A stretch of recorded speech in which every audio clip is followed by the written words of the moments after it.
दोस्तों, जब भी हम अपने देश भारत के इतिहास की बात करते हैं तो स्वतंत्रता संग्राम की बात जरूर होती है। और इस स्वतंत्रता संग्राम में किन सेनानियों ने अपना योगदान दिया, उन पर भी अवश्य चर्चाएं होती है। इस स्वतंत्रता संग्राम में दो तरह के सेनानी हुआ करते थे। पहले, जो अंग्रेजों द्वारा किए जाने वाले अत्याचारों का जवाब उन्हीं की तरह खून खराबा करके देना चाहते थे। इनमें प्रमुख थे चंद्रशेखर आजाद, सरदार भगत सिंह आदि। दूसरे तरह के सेनानी थे जो इस खूनी मंजर के बजाय शांति की राह पर चलकर देश को आजादी दिलाना चाहते थे। इनमें सबसे प्रमुख नाम है महात्मा गांधी। महात्मा गांधी का उनके इसी शांति, सत्य और अहिंसा का पालन करने वाले रवैये के कारण लोग उन्हें महात्मा संबोधित करने लगे थे। आइए हम इस महात्मा के बारे में और भी अधिक जानकारियां साझा करते हैं। महात्मा गांधी का जन्म भारत के गुजरात राज्य के पोरबंदर क्षेत्र में हुआ था। दोस्तों, इनके पिता करमचंद गांधी पोरबंदर के दीवान थे और माता पुतलीबाई एक धार्मिक महिला थी। गांधी जी एक गुजराती परिवार से संबंध रखते थे।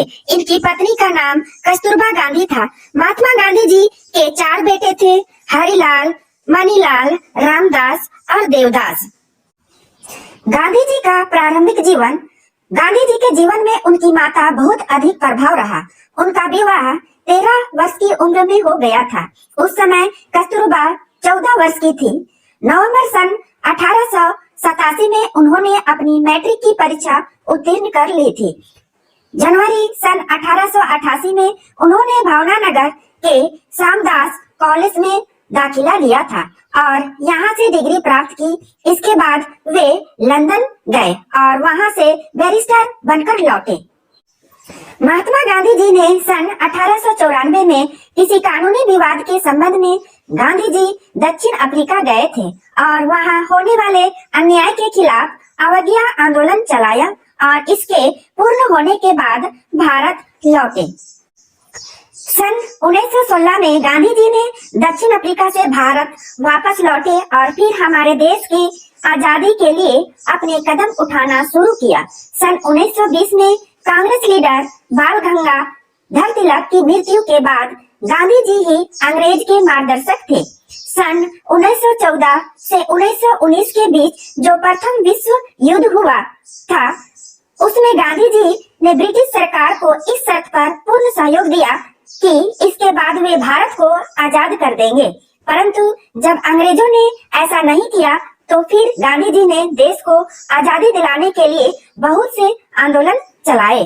उनमें से प्रमुख आंदोलन है सन 1920 में असहयोग आंदोलन, सन 1930 में अवज्ञा आंदोलन, सन 1942 में भारत छोड़ो आंदोलन। वैसे तो गांधी जी का संपूर्ण जीवन ही एक आंदोलन की तरह रहा, परंतु उनके द्वारा मुख्य रूप से 5 आंदोलन चलाए गए, जिनमें से 3 आंदोलन संपूर्ण राष्ट्र में चलाए गए और भारत सफल हुआ। इसीलिए लोग इनके बारे में जानकारी रखते हैं और गांधी जी द्वारा चलाए गए इन आंदोलनों को और भी आगे इस प्रकार से देखेंगे। सन 1918 में चंपारण आंदोलन और खेड़ा सत्याग्रह, सन 1919 में खिलाफत आंदोलन, इसी तरह सन 1920 में असहयोग आंदोलन। और गांधी जी ने जितने भी आंदोलन किए उन सभी में कुछ समान बातें थी। ये आंदोलन हमेशा शांतिपूर्ण ढंग से चलाए जाते थे। आंदोलन के दौरान किसी भी प्रकार की हिंसात्मक गतिविधियां होने पर गांधी जी द्वारा वह आंदोलन रद्द किया जाता था। यह भी एक कारण था कि हमें आजादी कुछ देर से मिली। आंदोलन हमेशा सत्य और अहिंसा की नींव पर किए जाते थे। महात्मा गांधी का सामाजिक जीवन। गांधी जी एक महान लीडर थे, परंतु अपने सामाजिक जीवन में भी वे सादा जीवन, उच्च विचार को मानने वाले व्यक्तियों में एक थे। उनके इसी स्वभाव के कारण उन्हें लोग महात्मा कहकर संबोधित करने लगे थे। गांधी जी प्रजातंत्र के बड़े भारी समर्थक थे। उनके 2 हथियार थे, सत्य और अहिंसा। इन्हीं हथियारों के बल पर उन्होंने भारत को अंग्रेजों से आजाद कराया। गांधी जी का व्यक्तित्व कुछ ऐसा था कि उनसे मिलने पर हर कोई उनसे बहुत प्रभावित हो जाता था। छुआछूत को दूर करना। गांधी जी ने समाज में फैली छुआछूत की भावना को दूर करने के लिए बहुत प्रयास किए। उन्होंने पिछड़ी जातियों को ईश्वर के नाम पर हरिजन नाम दिया और जीवन पर्यंत उनके उत्थान के लिए प्रयासरत रहे।